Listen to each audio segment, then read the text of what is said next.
Muy buenos días. Los saludamos con mucho cariño desde aquí. Estamos de vuelta en vivo y confiamos que ustedes también. Ha sido un par de semanas que hemos estado ausentes, pero los hemos extrañado mucho y les damos gracias por la fidelidad de ustedes en que se han mantenido escuchando los mensajes, aunque hayan sido repetidos. Y hoy estamos de vuelta con un nuevo mensaje de la palabra de Dios. La Biblia dice: el Señor tiene su trono sobre las lluvias. El Señor reina por siempre. El Señor fortalece a su pueblo. El Señor bendice a su pueblo con la paz. Gracias te damos, Padre, por la bendición tuya.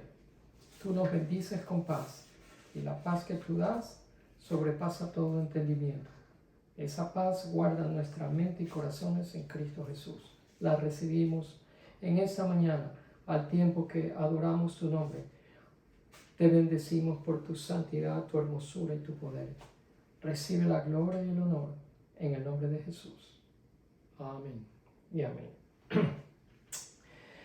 Bien, vamos a continuar con lo que dejamos hace un par de semanas. Habíamos venido hablando de encuentros que el Señor Jesús tuvo con sus discípulos después de su resurrección. Uno de ellos fue Jesús con discípulos en camino a Emaús, y ahí nos habíamos quedado. Hoy vamos a ver otro encuentro, pero le tengo una pregunta. Mientras meditaba en el mensaje, se me ocurrió preguntarle que si usted tendría la oportunidad de sentarse a solas con Jesús en una conversación cara a cara, ¿qué le preguntaría usted al Señor? ¿Y qué piensa que Jesús le respondería a su pregunta? ¿Qué piensa que el Señor le contestaría? ¿Qué piensa que el Señor le diría a usted? Para algunos de los amigos íntimos de Jesús, discípulos, lo que le estoy preguntando a usted no fue una situación hipotética, sino una realidad. Los discípulos de verdad tuvieron la oportunidad de sentarse con Jesús a la orilla del mar para conversar. Y es Juan, en el capítulo 21, que nos relata lo que pasó y lo que estos momentos sorprendentes, por cierto, nos enseñan acerca del carácter de nuestro Señor Jesucristo.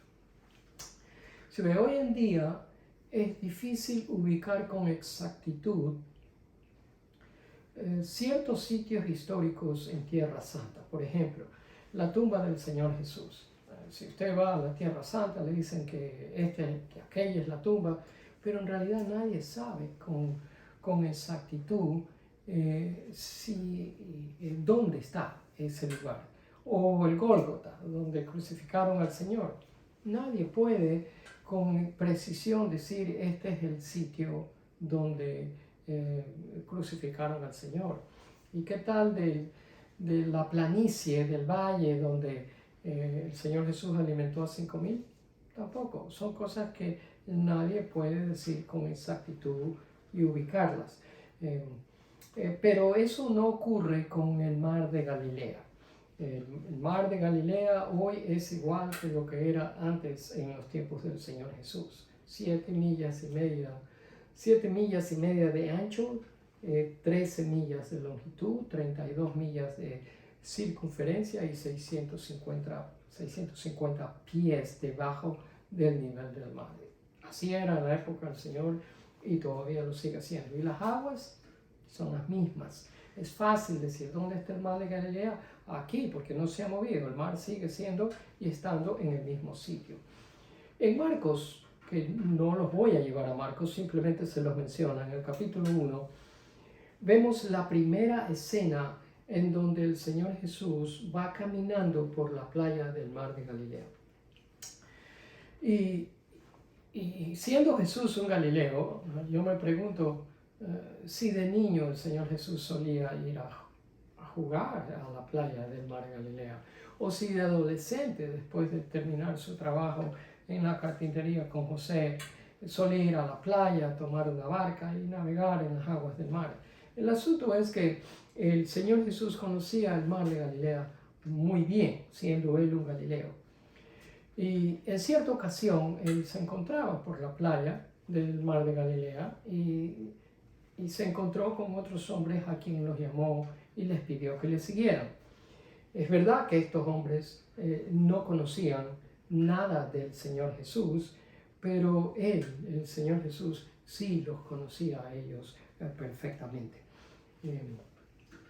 Estos hombres eran pescadores. Yo no sé si a ustedes les gusta la pesca. En lo personal, a mí no me gusta. Me gusta el fútbol, pero conozco gente que disfruta de pescar.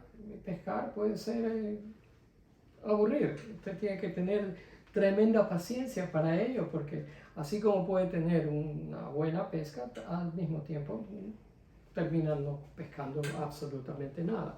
Y si usted es un pescador de profesión, tengo que decirle que me imagino que eso es un trabajo arduo, un trabajo difícil.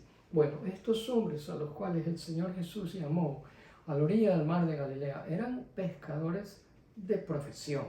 Ellos, esa era su labor, ese era el sustento de sus vidas, pescar. Y un día estaban haciendo precisamente eso. Y de repente un extraño se aparece en las playas del mar de Galilea y les dice, síganme. ¿Se ve? Por eso es que el título del mensaje es Escuchando a Jesús a la orilla del mar. Vamos a ver lo que pasó a la orilla del mar. En Marcos 1, 17 y 18, Jesús les dijo a los hombres, síganme y yo los haré a ustedes pescadores de hombres. De nuevo, el ser un pescador por profesión no es un trabajo fácil, es una profesión bien difícil. ¿Qué sucedió? Pues Marcos 18 dice, enseguida ellos dejaron sus redes y lo siguieron. Enseguida. Ahora, la pregunta es, ¿hubiera usted hecho lo mismo? ¿Hubiera dejado todo lo que está haciendo y lo hubiera seguido al Señor Jesús? ¿Qué tal si mañana, mientras usted está trabajando, el Señor Jesús viene y le dice, te ayudaré a que trabajes para mí si me sigues? ¿Qué haría usted? ¿Dejaría ese trabajo que representa el sustento suyo y de su familia para seguir a Jesús? Bueno, tenemos que poner todo eso en perspectiva también, porque cuando el Señor Jesús les hace un llamado a estos hombres, la Biblia dice, no yo, que ellos enseguida dejaron sus redes y lo siguieron. Lo sorprendente de este versículo, de esta narración, es precisamente la palabra enseguida. Quiere decir inmediatamente.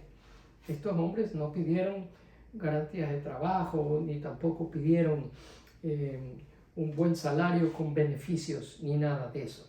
Simplemente dice que dejaron todo, dejaron sus redes, su profesión, lo que representaba para ellos el sustento personal y de su familia. Dejaron y se fueron con el Señor Jesús, lo siguieron.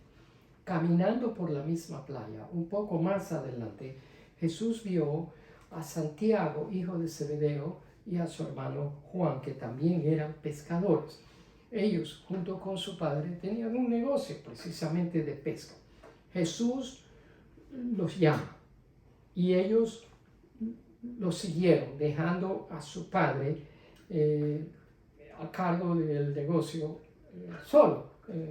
Desde ese mismo día siguieron al Señor. Bueno, ese fue el principio de 3 años y medio de estos hombres con el Señor. Todo lo que vieron, todo lo que aprendieron, todo lo que experimentaron, el sufrimiento que pasaron, los malos entendidos que tuvieron que soportar, todo eso está en los evangelios, está en la Biblia y podemos aprender de ello. Estos hombres fueron testigos de los milagros del Señor Jesús. Milagros en donde el Señor Jesús sanó enfermos, calmó tempestades, dio vista a los ciegos, resucitó muertos, hizo caminar a paralíticos. Muchas cosas pasaron en esos 3 años y medio y tenían suficientes recuerdos en sus mentes de experiencias que habían pasado con el Señor Jesús, pero de repente el Señor Jesús muere. Tenemos que poner eso, a traerlo a la memoria, porque el Señor Jesús fue crucificado. ¿Y qué pasó? Estos hombres que lo habían seguido por 3 años y medio huyeron y lo abandonaron completamente. Para ellos, con la muerte del Señor Jesús, todo se había terminado. Pero ese primer domingo, 3 días después del entierro y muerte de nuestro Señor Jesucristo, las mujeres temprano en la mañana, y eso predicamos hace unas semanas, fueron al sepulcro a embalsamar el cadáver del Señor Jesús, pero no encontraron su cuerpo. Discípulos también fueron para ver de qué es lo que las mujeres estaban hablando y no pudieron verlo ni encontrar el cuerpo tampoco. Pero igual para ellos fue el fin. Todo se había acabado. ¿Sí ve? El problema nuestro en el siglo XXI es que nosotros conocemos estas historias que les estoy contando a ustedes muy bien, porque están en la Biblia. Todos los años las repasamos, las leemos, predicamos de ellas, conocemos cómo empezó la historia y conocemos cómo termina.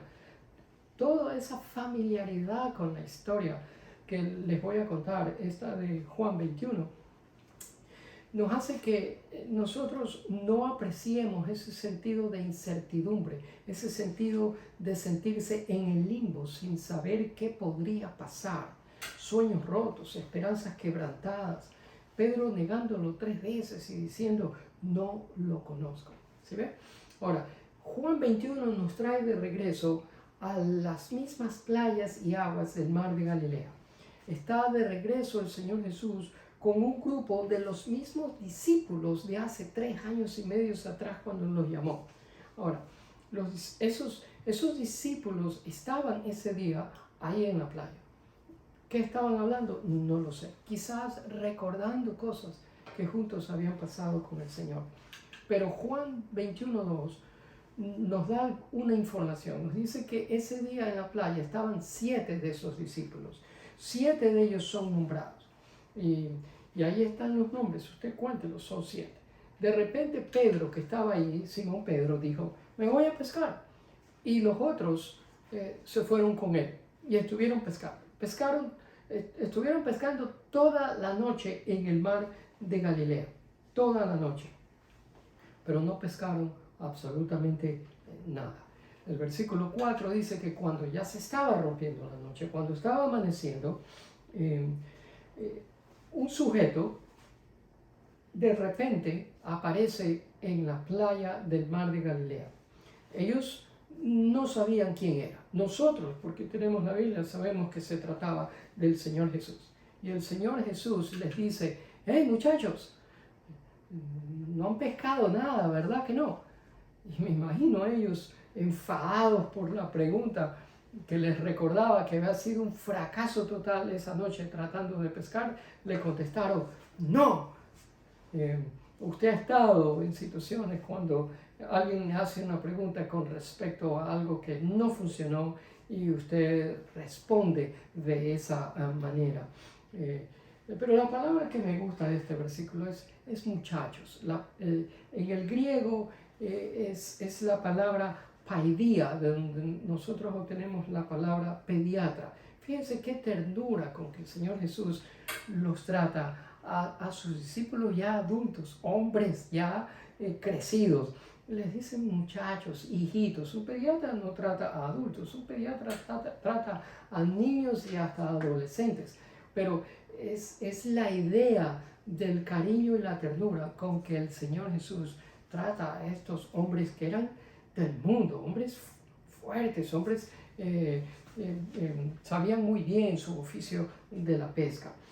Así era el Señor Jesús. De repente el Señor Jesús les dice, echen la red a la derecha de la barca y pescarán. Lo sorprendente del caso es que los discípulos que están escuchando lo que el Señor Jesús les dice, pero ellos no sabían que era Jesús el que les estaba diciendo esto, no se ponen a discutir con él, no saben quién era, pero en situaciones como esta, cuando nada ha trabajado y a alguien se le ocurre una idea, por lo menos usted dice, vamos tratándola. Y eso es precisamente lo que ellos hicieron. tiraron la red a la derecha de la barca, tal como el Señor Jesús les había dicho. Y para sorpresa de ellos, tuvieron una cantidad de peces en la red.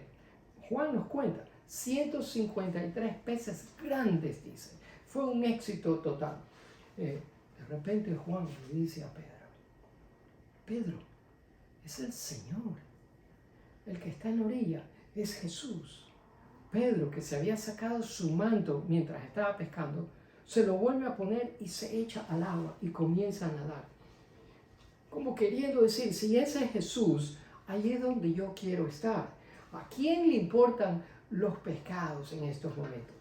Pedro no duda en echarse al mar. Y eso nos dice mucho de la clase de relación que el Señor Jesús tenía con él, que Pedro tenía con el Señor Jesús. Si ve, Pedro pudo haber dicho muchas cosas. Por ejemplo, si tan solo yo no lo hubiera negado 3 veces, quizás el Señor quisiera en estos momentos conversar conmigo. Pero no dice eso, simplemente se lanza a la mar, comienza a nadar en dirección a la orilla, a donde estaba el Señor Jesús. Y en el versículo 9 de Juan 21 dice que cuando los discípulos llegaron a la orilla del mar, encontraron el desayuno preparado para ellos, pescado a la brasa y pan. Ahora, ¿de dónde el Señor sacó los peces? De modo que él se puso a pescar también.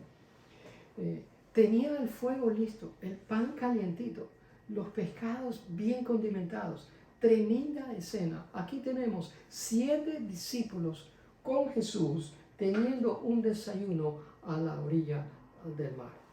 Y mientras comían, el Señor Jesús fija los ojos directamente en Pedro y le pregunta, Simón, hijo de Juan, ¿me amas más que estos?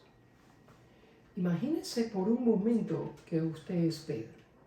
Sus compañeros, los otros discípulos, sabían muy bien que usted había negado al Señor Jesús la noche en que él fue arrestado 3 veces.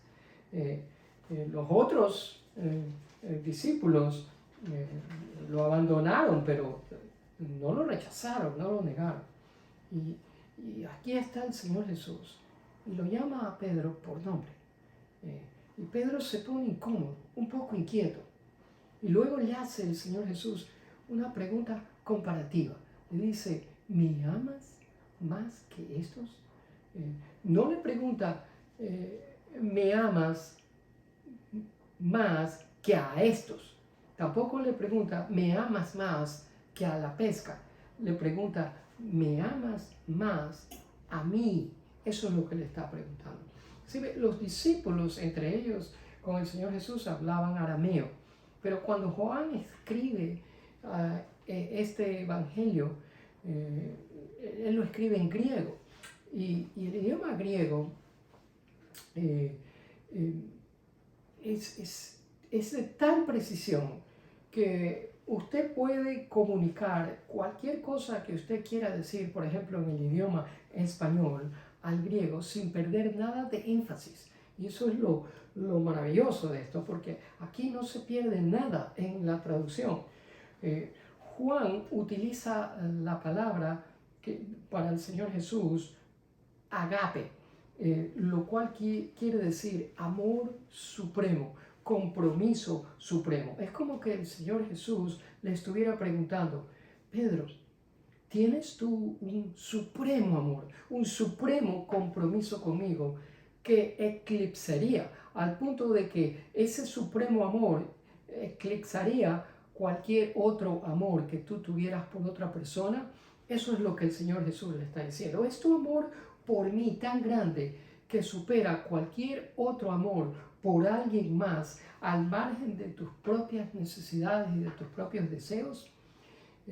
Se ve, agape es un amor de una sola vía, no es un amor de 2 vías, no es un amor recíproco, eso es fileo, que vamos a ver a continuación.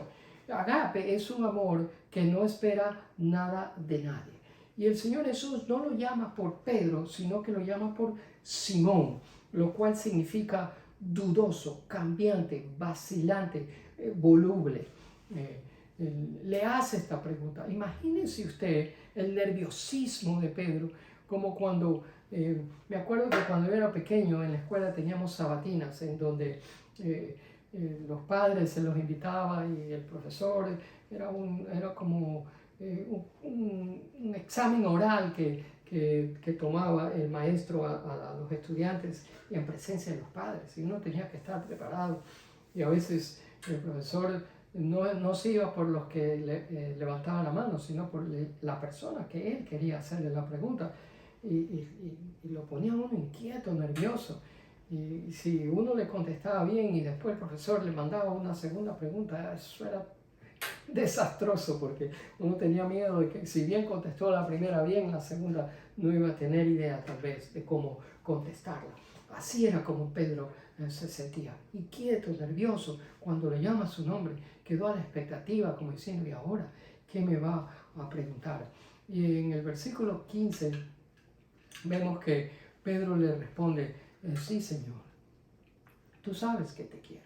Si ve, Pedro no utiliza la misma palabra que utilizó el Señor Jesús, agape.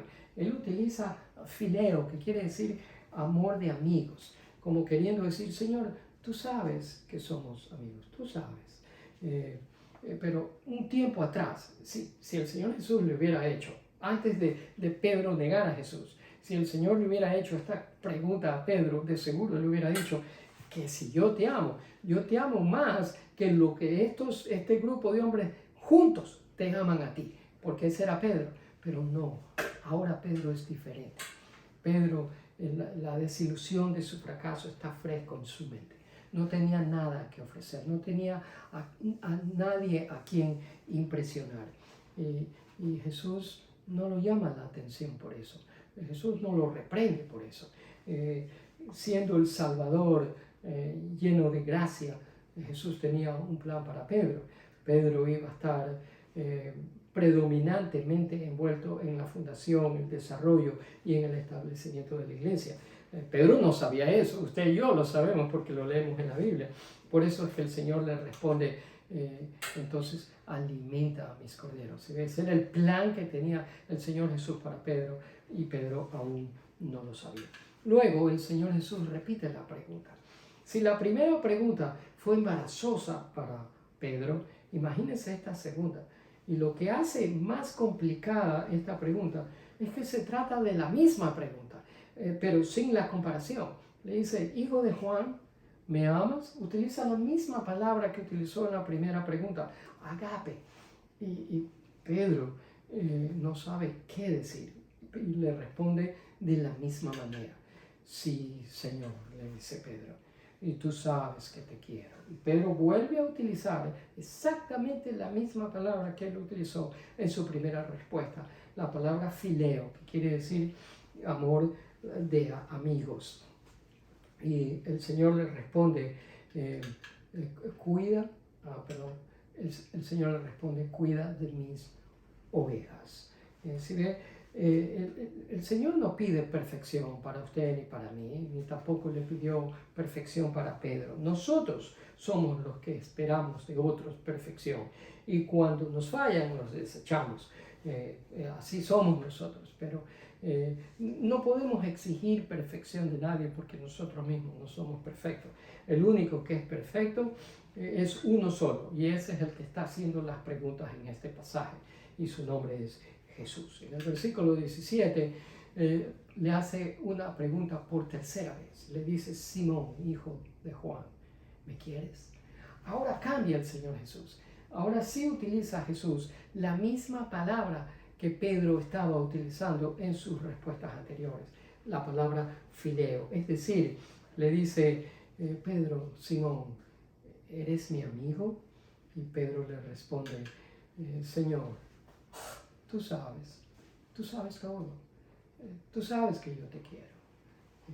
Se ve, aquí hay dos sabes. El primer sabes se refiere a un conocimiento intelectual, y el segundo sabes se refiere a un conocimiento experimental, son diferentes. Se ve, por el conocimiento intelectual, me permite concluir que en este cuarto en que yo estoy predicando este mensaje hay electricidad. Eso es mi conocimiento. Mi conocimiento intelectual me dice eso. ¿Cómo lo sé? Porque el micrófono está encendido, los visuales están encendidos y hay luz en el cuarto. ¿Se ve? Ahora, por conocimiento experimental es el hecho de, si yo cojo un paper clip y lo pongo dentro de un interruptor eléctrico, voy a experimentar el flujo de corriente eléctrica por mi cuerpo. Es decir, ese es el conocimiento experimental. Y Pedro exactamente eso es lo que le está diciendo. El primer sabes, le dice, Señor, tú eres omnisciente, tú lo sabes todo. Y luego le dice el conocimiento experimental. Tú sabes, Señor, cómo me siento como resultado de mi fracaso por lo que yo hice. Negarte, tú me entiendes, tú sabes cómo en estos momentos me estoy diciendo. Ahí tenemos los dos clases de saber, el intelectual y el experimental también. Ahora, el Señor Jesús le dice, de cierto te digo. ¿Sí ve? Cuando el Señor Jesús utilizaba estas palabras, era con el propósito de decir, escuchen, pongan atención. Ahí está el Señor Jesús. Le dice, cuando eras joven podías hacer lo que querías. Te vestías tú mismo e ibas a donde querías ir, a donde tú quieras. Sin embargo, cuando seas viejo, más adelante, en el futuro, extenderás los brazos y otros te vestirán y te llevarán a donde no quieras ir. Si ven, usted y yo, mis amados, no sabemos lo que nos espera en el futuro. Es incierto, no lo conocemos, solo Dios lo conoce. Por la gracia de Dios, no será un futuro violento como el que Pedro tuvo cuando murió crucificado también, pero sí será un futuro sorprendente porque Dios tiene algo bueno preparado para nosotros. Ahora, dependiendo de dónde está su corazón y su amor por Jesús, ese futuro, lo que viene más adelante en su vida, tendrá todo que ver en ir donde Él quiere que usted vaya o donde usted ha determinado que va a ir a toda costa y no le importa quién le diga lo contrario. Por eso es que el Señor Jesús en el versículo 19 dice, sígueme, sígueme. El verbo está en el presente imperativo y la idea del presente imperativo es sígueme continuamente, caminemos juntos continuamente, viajemos juntos en el camino continuamente. A estas alturas de la conversación, Pedro se pone de pie y empieza a caminar con Jesús, pero da 2 pasos y mira hacia atrás. Si ve, Pedro no es perfecto. Mira atrás y ve que Juan venía detrás y le dice, Señor, ¿y a este qué le va a pasar? O como diciendo, ¿y qué de este? Y el Señor Jesús le contesta, Pedro, no preguntes eso. No te pongas a preguntar por alguien más. ¿A ti qué? Le dice. Sígueme. Si ve, Pedro es igual a nosotros, porque nosotros hacemos siempre lo mismo. Lejos de enfocarnos en nosotros mismos, nos gusta preguntar por otra persona. Todos nosotros estamos en las páginas de las Escrituras. Estamos retratados ahí. En el versículo 22 el Señor le dice, a mí tú me sigues. No te preocupes de los demás.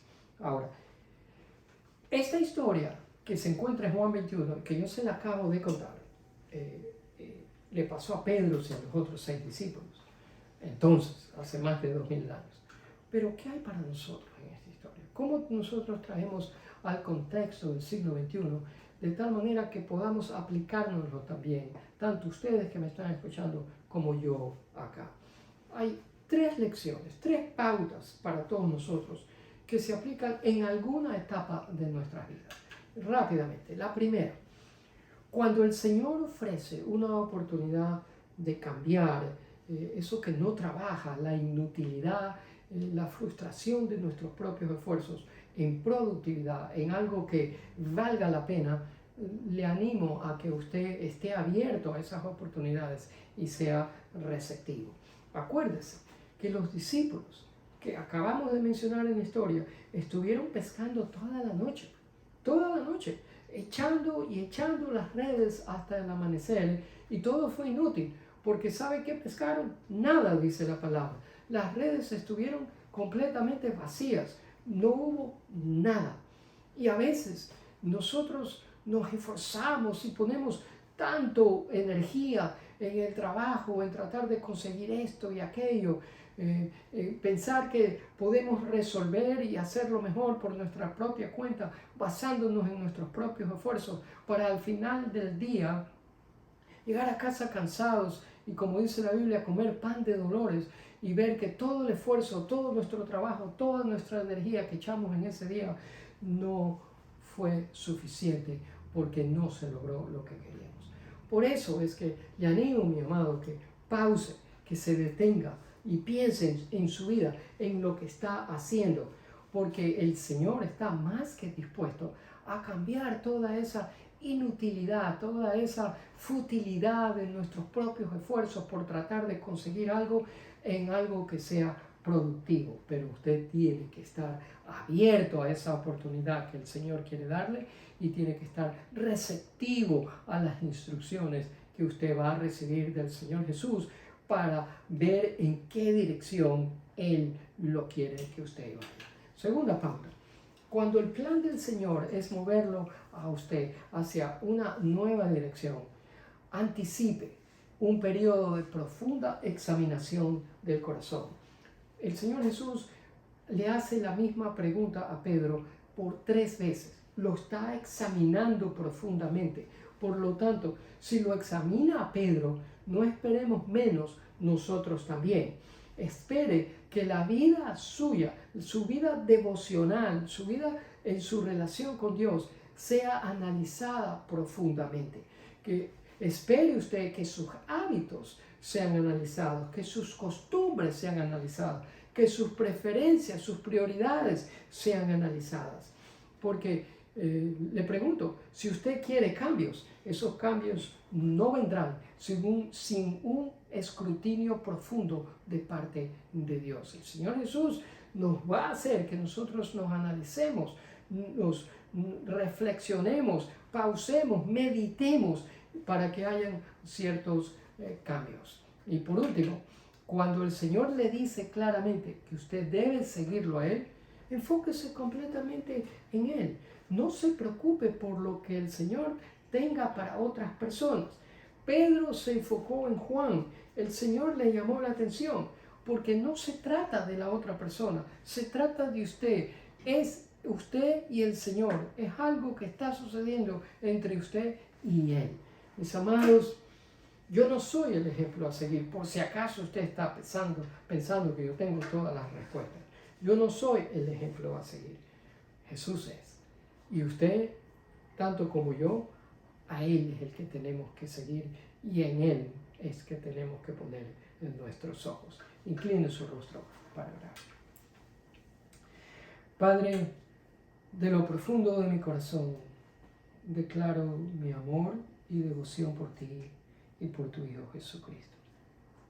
Vengo a ti tal como soy, con muchos fracasos, pero con una disposición, con una apertura para recibir tu gracia y poder moverme hacia adelante dentro de tu voluntad, haciendo las cosas que tú quieres que yo haga. Deseo mantener mis ojos en tu Hijo Jesucristo y seguirlo donde tú quieras que yo vaya, donde tú me lleves. Señor, a todo el que está escuchando este mensaje, danos la gracia y el valor para obedecerte. Oro que todos los que están escuchando bien el mensaje, ahora escuchen así de bien a ese susurro tuyo, al tiempo que clavas estas palabras en sus corazones. Oro que tu Espíritu transmita este mensaje claramente a todo corazón, que aceptemos el reto de seguirte y de ver nuevas oportunidades, que los corderos que tengamos que alimentar nos vean como personas que somos fieles a ti. A lo largo de esta semana no sabemos lo que nos va a traer, por eso recurrimos a ti y pedimos tu dirección, tu protección, tu cuidado, tu fidelidad, tu generosidad en nuestras vidas, mi Dios. Tú sabes todo, por lo tanto ponemos nuestras vidas en tus manos. Te pedimos que no te alejes, no te apartes de nosotros, que nos sostengas con tu mano derecha, que ninguna arma forjada contra nosotros prevalezca, que toda lengua mentirosa sea refutada. Presérvanos la vida, presérvanos la salud, guárdanos de todo peligro, ayúdanos a mantenernos fieles, amándote siempre, obedeciéndote siempre, Señor, y dándote nuestras vidas en todo momento y a cada momento del día. Recibe tú la adoración, Padre. Declaramos tu presencia y tu paz en nuestras vidas. Te damos a ti toda la adoración, la gloria y la alabanza. Oramos agradecidos en el nombre de Jesús. Amén y amén. Gracias por haber vuelto a estar con nosotros en este domingo. Pedimos que por favor compartan el enlace para que otras personas se beneficien de este mensaje. Y por la gracia de Dios esperamos verlos a ustedes la próxima semana. Mientras tanto, mi esposa y yo los saludamos y les deseamos una excelente semana en el Señor. Dios les bendiga.